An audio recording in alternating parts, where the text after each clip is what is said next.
कैसा होगा। और परीक्षित जी का क्या हुआ, सुखदेव जी जब चले गए, बोले उसके बाद परीक्षित जी उन्होंने तो गुरुदेव सुखदेव से कह दिया था कि मेरी तो ना तो मेरा जन्म ना मेरी मृत्यु।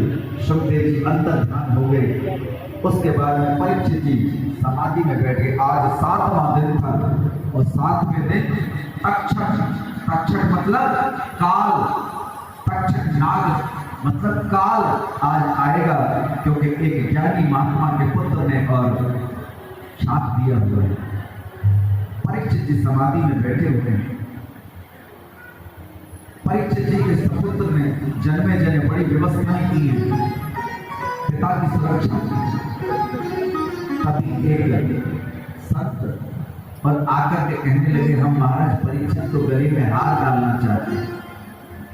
कोई प्रवेश नहीं था, लेकिन संत ने कहा हम महाराज परीक्षित को आशीर्वाद देना चाहते हैं, उनके गले में ये हार डालना चाहते हैं अपना आशीर्वाद के रूप में। महाराज आप नहीं जा सकते। सैनिकों ने रोक दिया, बोले कोई बात नहीं, ये हार तो उनको पहने सकते। बोले हाँ हार पहना देंगे, लेकिन आप नहीं जा सकते अंदर। सुरक्षा का हवाला देते हुए और जाकर के सैनिकों ने जैसे ही वो हार पहनाया, उसी हार में एक पुष्प के अंदर एक छोटा सा कीड़ा बैठा हुआ है।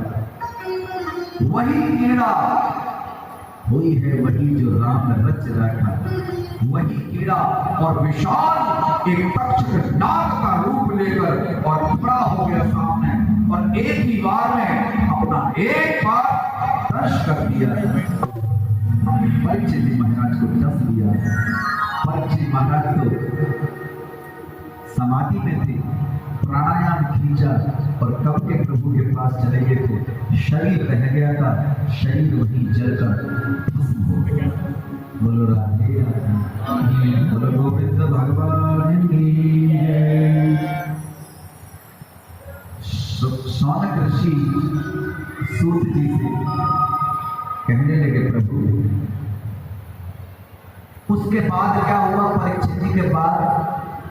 बोले परीक्षित जी के बाद में राजा बने जन्मेजय। आप सुनना ध्यान से, परीक्षित जी के बाद में राजा बने जन्मेजय, जन्मेजय के बाद में राजा बने यौन, इन्हीं के वंश में। यौन के बाद में राजा बने पुरंजय, उनके बाद में राजा बने भावग्रह, उसके बाद में शौनक राजा बने, उसके बाद में आजेय, और आजेय के बाद में महानंदी राजा बनेंगे। ये संत जो सुना रहे थे ऋषियों को, सूत जी महाराज कि ये वंशावली चलेगी, और उसके बाद में राज आएगा मुगल साम्राज्य, मुगलों का राज आएगा। करीब 1000 वर्ष के लिए मुगल शासन करेंगे हिंदुस्तान पर। उसके बाद में ईस्ट इंडिया कंपनी आएगी। ईस्ट इंडिया कंपनी भारतवर्ष को गुलाम बनाएगी। करीब 200-250 वर्ष भारतवर्ष गुलाम रहेगा। ईस्ट इंडिया कंपनी की स्थापना होगी यहाँ। उसके बाद में उनको भगाया जाएगा।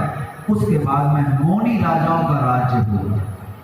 अभी जो राज चल रहा है ये मौनी राजाओं का चल रहा है। इसके बाद में भीषण घोर कलयुग आएगा, और वो कलयुग कैसा होगा मालूम? उस कलयुग में 6 वर्ष की बेटी मां बनेगी। उस कलयुग में एक इंसान की आयु मात्र 10 वर्ष रह जाएगी। उस कलयुग में एक इंसान की लंबाई हाइट शनि के बराबर, जैसे तुलसी का पौधा है कितना बड़ा, कितनी बड़ी हाइट रह जाएगी। उस कलयुग में जहां गीता, वेद, पुराण, शास्त्रों को जलाकर फेंक दिया जाएगा, जहां गीता, गंगा, गायत्री बिल्कुल लुप्त हो जाएगी, उस कलयुग में गाय के मांस को काट काट के प्रसाद की तरह से खाया जाएगा। उस कलयुग में एक दूसरे का खून के प्यासे होंगे, एक दूसरे को मार के खाएंगे।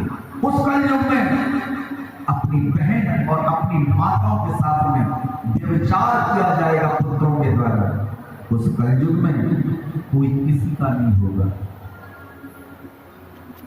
ऐसा भीषण संकट जब आ जाएगा, उस समय भगवान कल्कि संभल के अंदर, उत्तर प्रदेश के संभल के अंदर एक ब्राह्मण के परिवार में और अवतार लेंगे, प्रकट होंगे और एक ही दिन में सबको समाप्त करके, एक ही दिन में सबको खत्म करके और सतयुग की स्थापना करेंगे। बोलो गोविंद भगवान की। बात समझ में आई? अभी इन सब से बचने के लिए केवल और केवल जय राधे राधे।